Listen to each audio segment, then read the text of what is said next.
Welcome back, everyone. I hope you had a fantastic lunch. You all are the rules followers. Love seeing you back here, and you're in for a treat. Next up, we have On the Tape featuring Guy Adami, Jim Chanos, Danny Moses, and Dan Nathan. Gentlemen.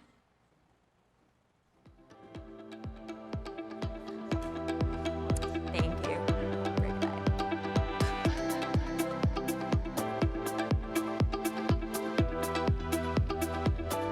The crowd is here clearly to see Danny Moses and Jim Chanos.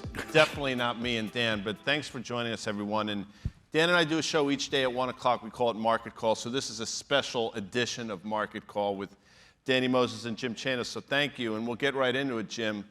The macro backdrop, I mean, given everything we've seen, given where rates were, where rates are now, I just had a panel with Mike Novogratz, it was Mike and I, and we talked about this is one of the more confusing backdrops we've seen. And I say that because if you're bullish, there's something for you. If you're bearish, there's clearly something for you. And the market's sort of trying to figure it all out right in front of our eyes. What are your thoughts just sort of on the macro level? I might take a little issue with the markets trying to sort it all out, or the market's confused. I think the market is pretty excited. I mean, I said last night, Nirvana, and if you think about it, the market is priced in based on forward-looking stuff.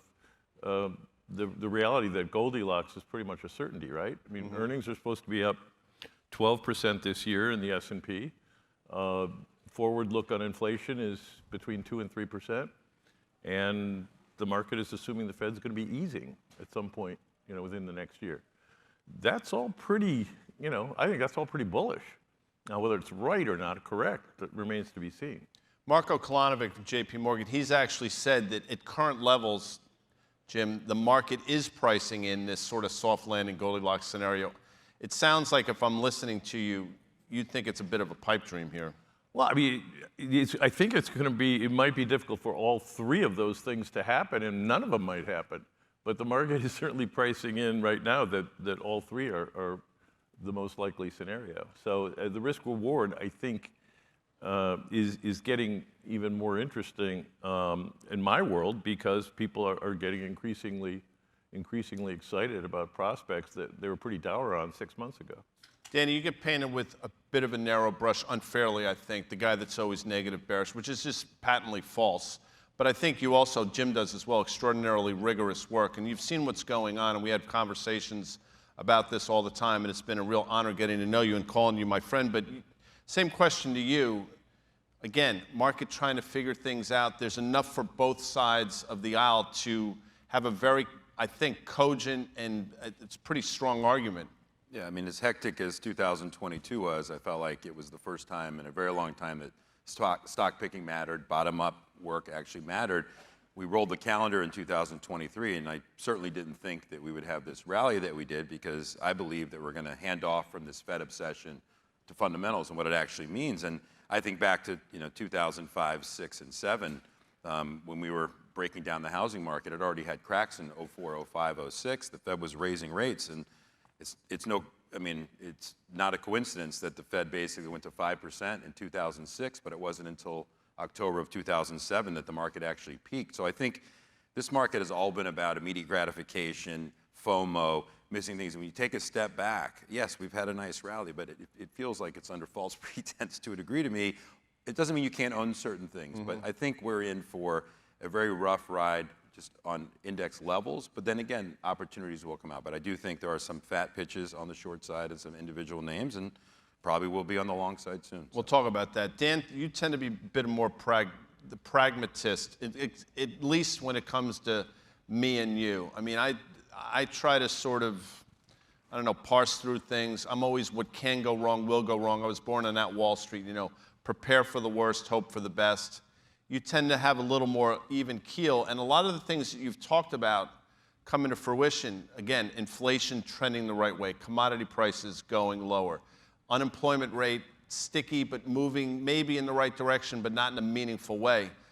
The world might be setting up for exactly what Jim sort of talked about a few minutes ago. Yeah, I guess the one thing I would just say is that, like these guys just said, I think the exuberance that we've seen in the last really couple months, it's in the major indexes for the first time, right, in January right now, because you're looking at a NASDAQ that's up 10%, an S&P that's up 5%. You're looking at no shortage. There's dozens of stocks that are up 25, 30, 40%. And fundamentally, guys like you are looking at them and you're saying, these stocks are shorts. Where they were trading 3 months ago was the right price here. When I think about the markets in general, though, I say to myself, okay, so rates have gone the 10-year 4.25 to 3.5. The U.S. dollar index from 115 to 102. High yield credit is hanging in there. I mean, there's no shortage of things where you just say it's a pretty good backdrop for stocks, especially after the bear market that we had. The S&P topped out the first week of January 2022. We know that there's large pockets of the market that have been going down far before that. So to me,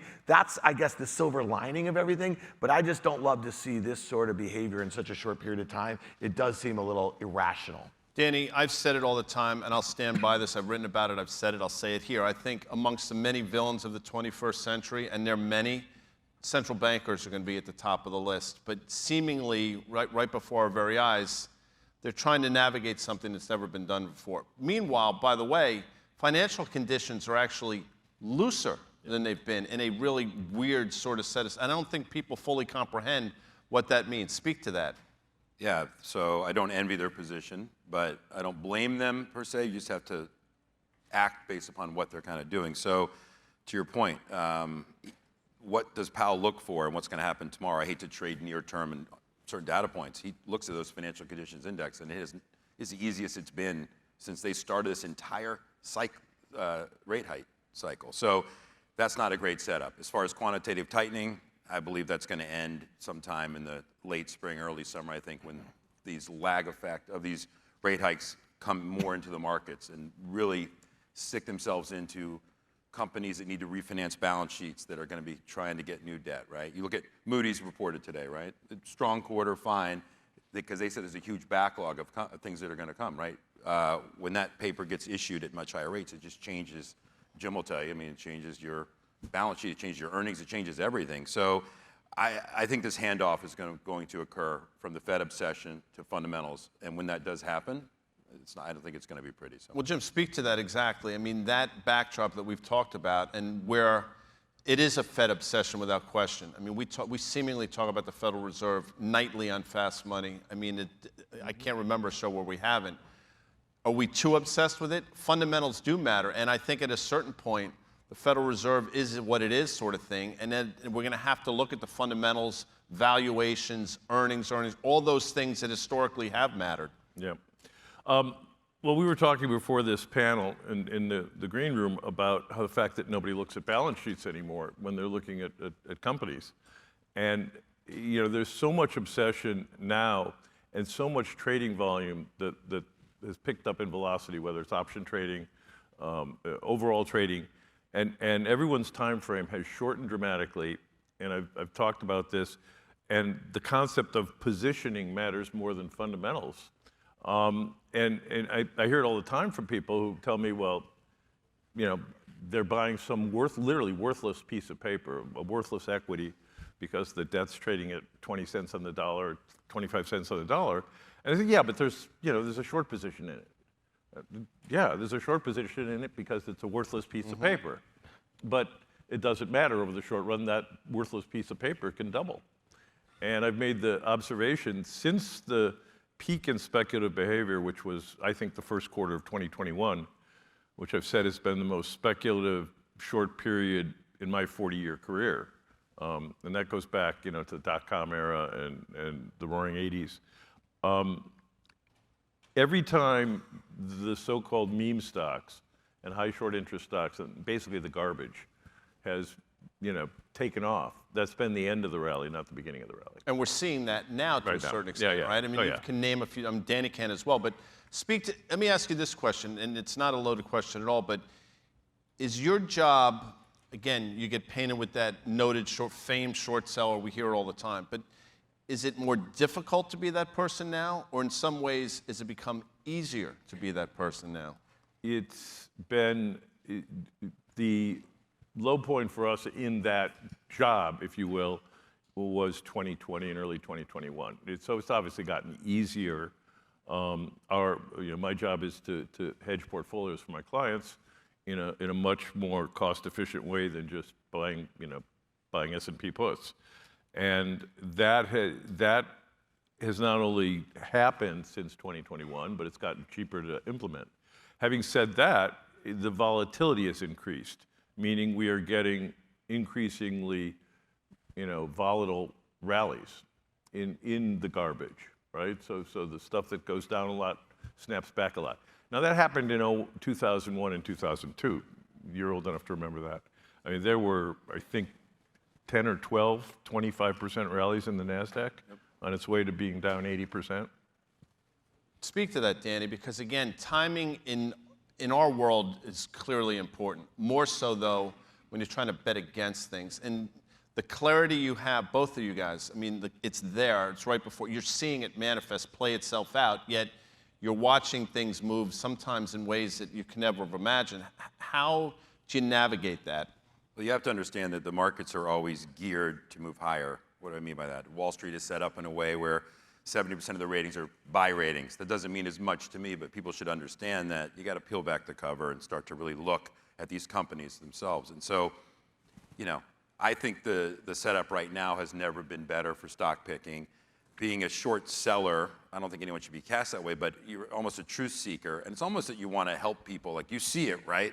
You own this company, you see it, right? I've always said, if I'm bullish on a name, I want to talk to a bear. If I'm bearish on a name, I want to talk to the bull. And it's just facts.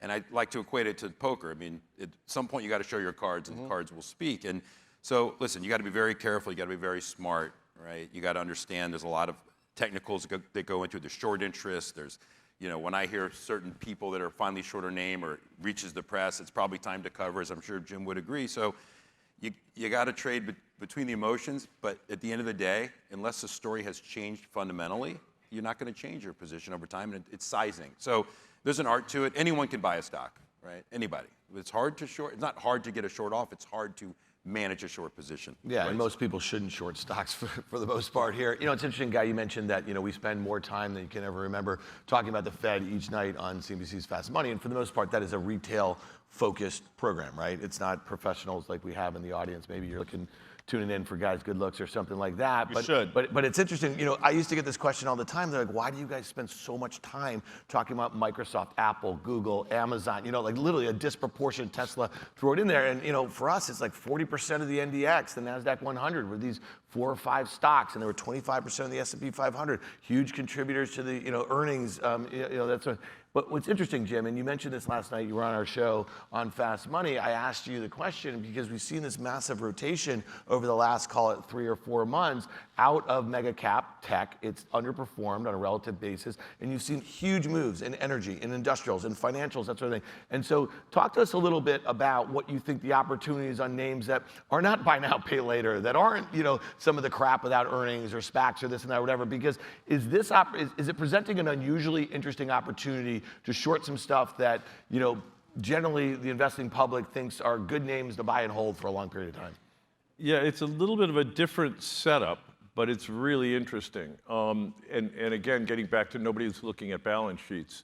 What we're seeing in those kinds of companies, large industrials and companies that have gotten back in favor in the last 9 months as tech has sold off, is a lot of those companies are increasingly struggling to make their numbers, and are getting rewarded so far for it.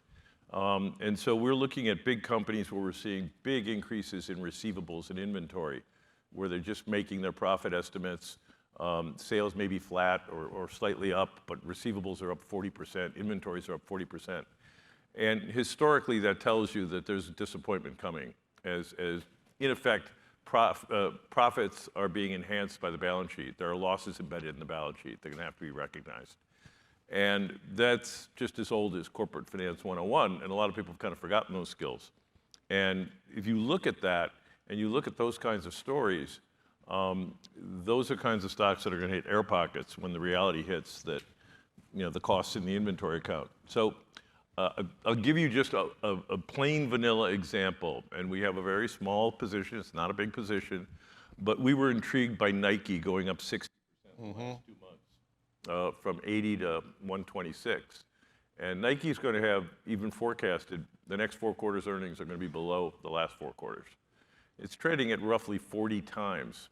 But what's really interesting is when you look at the balance sheet, Mike, I think, but, when you look at the balance sheet and look at the receivables and inventory, how they've skyrocketed. And that just tells us there's huge risk in the earnings going. Yeah, and part of that is going to be, well, Jim, China reopening, and that's what I totally get it. And Danny, I think we need to work on Jim's mic, but you talk about this all the time, Danny. Read the Q's and K's, which reading leaves me out by definition, but for a lot of other people, they do the work behind it. Now, one thing you've said, and I've learned this from you over the last couple of years, the best short isn't when something goes from, all-time highs down 60%. The best short is subsequent to that next iteration, when people starting to actually figure it out. And it played out in a name like Carvana, not to pick on that, but that's a classic example.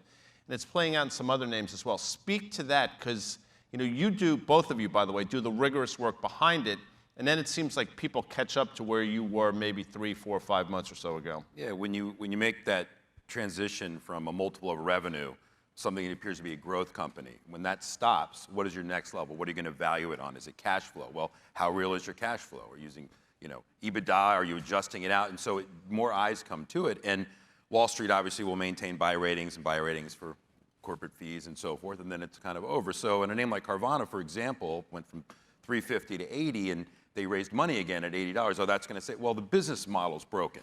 So it doesn't matter what you raise, it doesn't matter how much money you raise, if it's broken, it's going to suck it up. So to me, those are opportunities, and when you finally see it right in front of you, you realize that people are starting to recognize it, that's when you go for the jugular, so to speak. Those are different kind of shorts. They're not the Nike, those are terminal shorts because the business model doesn't work, right? So a friend of mine in Carvana is in the car business.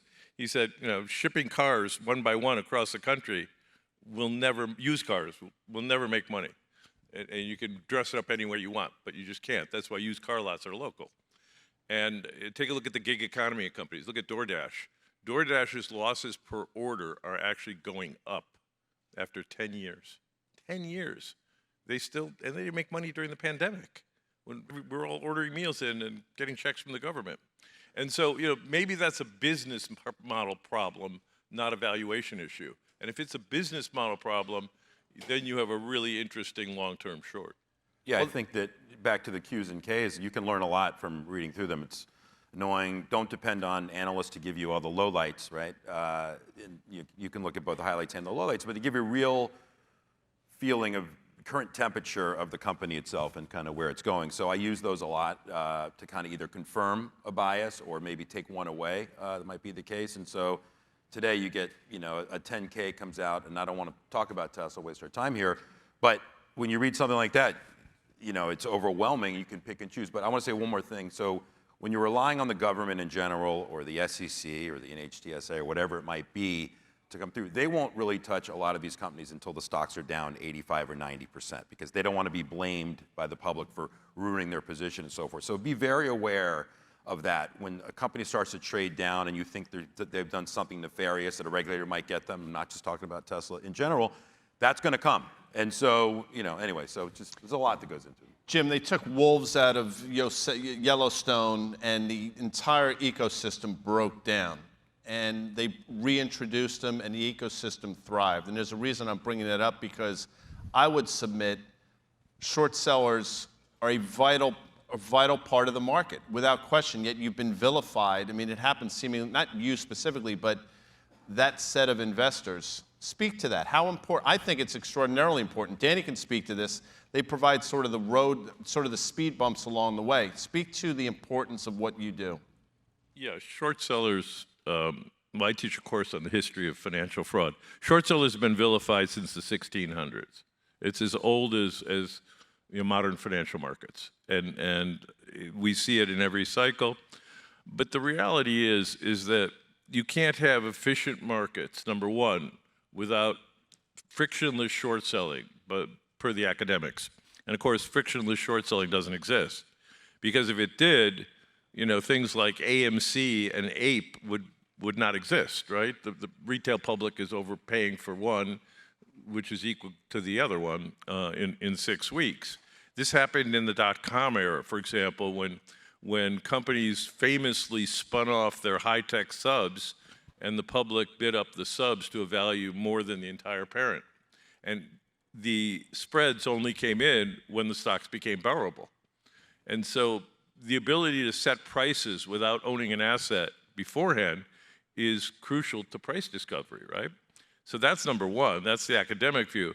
The more practical view is that short sellers have an economic interest to ferret out fraud. And that's something that the SEC has long acknowledged, that the ability of short sellers to go after major frauds, the Enrons, the wire cards, those kinds of situations, is an important market function. About 15 months or so ago, Danny, you were bearish, and then you came on our podcast, which I encourage everybody here to download on their favorite application or podcast store, which is I can't believe I say that. I feel like such a young person. Anyway, check out our podcast. It's pretty cool. But you went from being bearish to being scared, and that actually got my antenna up. And over the last week or so, I think you're starting to see similar things manifest themselves where, again, you're going from bearish to being, I don't want to say scared, but clearly concerned. Scared, excited, it could be a little, but. Well, for you, it's. Yeah, no, I was going to say one just quick comment. I mean, if there's terminal shorts that Jim mentioned, and then there's just valuation shorts, right, for the most part, which are much harder to time. But if you have a real company that's having issues, but it's going to be around, the most powerful longs are the ones with a high short interest, meaning sometimes your best cover is your best long, and sometimes your best sell is your best short. So it is a natural buyer. There's no other natural buyer in a market of a company that's not a terminal short than a short seller, because at some point they need to buy that stock back. So I just wanted to make that comment. As far as the setup right now, again, it's nonsense as far as the meme stocks. These aren't, again, I think we're in a much more sophisticated room than we would talk to normally, but at the same time, and many people don't own those, I'm sure, in here. To me, it's just an unhealthy, scary thing because they keep getting drawn in. I mean, you think about this. Think about a GameStop, for instance. On the market cap, $6 billion, $8 billion, whatever. That has probably churned on an $8 billion market cap, 25 to 30 billion in losses in the last 4 or 5 months in terms of the gyrations, up, down, side, because an option premium. The whole FOMO of this, right? Buy it back at 22, sell it at 13, buy it back at 15. Oh, I don't want to miss it. So that's what bothers me, actually, is the unhealthiness and crypto is part of that too. And crypto's fine, it'll be around, but I viewed crypto as at the peak, I don't know, a $2.5, $3 trillion company, or if I want to separate Bitcoin and Ethereum to it. So to me, it's kind of the same thing as FOMO thing. So I'm nervous for what I think lies ahead. And we just were with Mike Wilson before. You guys know who he is, from Morgan Stanley, strategist. We were just talking before the show. And I'm trying to stay level-headed here. But this is about as, I would say, where the market is right now. This is as bearish as I've been in my entire career. It's not even close. Am I fully positioned that way? No. But I really don't Hold on know a second. Say that again for emphasis. I'm as bearish as I've been. Not that the world is ending, because 2006, 2007 were different. But I'm as bearish as I've been from evaluation in the markets. There's things to own, but this is about as ripe as it's been. Yeah, and the only problem, when you think about it, I go back to 20 years ago. It really took a protracted bear market, post-dot-com bubble, to really destroy retail. I mean, when you think about it, right? And if you think, in 2008 was the only year during the financial crisis the stock market was down. COVID, we didn't even have, we had a 35% crash in about a month and a half or 2 months, and within months we're making new highs and was off to the races, and all this silliness started. So if you think about last year, if we threw $5 trillion at our economy, at the markets, liquidity, and we had a down 20% in the S&P 500, that's it? Like, that's the only thing that's gonna come out of this? And so Jim, I'm just curious. Well, when I said the first quarter of 2021 was the most speculative market that I've seen in 40 years, does anybody know where the S&P ended in the first quarter of 2021? Right here, 4,100. So the market actually went higher for the next 9 months. 4,800. Sold out. Yeah. But this is nothing. I mean, in terms of what we saw build up in 2020 and 2021, which has started to unwind, it is like the dot-com era on steroids. So real quickly, okay, so at the highs in 2000, Fed funds was at 6%, and the highs, as you just said, Danny, Fed funds was at 5% in 07. Here we are, we're at 4,100, right where we were in 2021 in January, down from 4,800, and we're gonna have Fed funds at 5% in March. So how do we come out of a bear market with a Fed funds at 5%?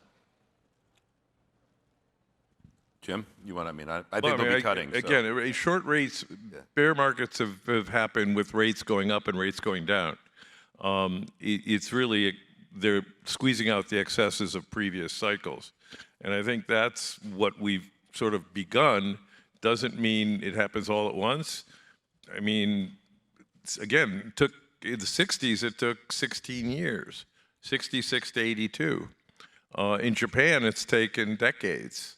So you never know. But what you should prepare for is that there is a decent chance that things could go a lot lower than everybody thinks, and I don't think anybody's positioned for that. I think the system is so financialized, and 13 years of easy money printing, you don't just get that on a 20% downdraft in the market and you're better in a year or something. It's going to take a long time to kind of cycle through. And I know there's allocators here, there's brilliant money managers here, and I'm sure everyone can navigate this well. So I know the purpose of this conference is to people to match up and meet, and there's a lot of talented people that can make money in any environment. And so I love it because I think there'll be as many buying opportunities as there will be selling opportunities in the long run. Jim, before we 5,000, I'd be remiss. On Fast Money last night, you mentioned it, so I'll mention it here.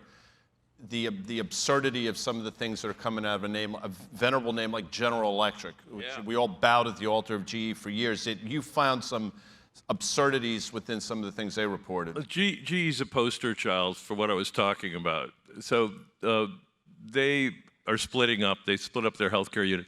GE puts out a press release. And one of my big things is the reliance on pro forma metrics. I think a lot of corporate fraud is happening right in front of your very eyes by abuse of pro forma accounting metrics.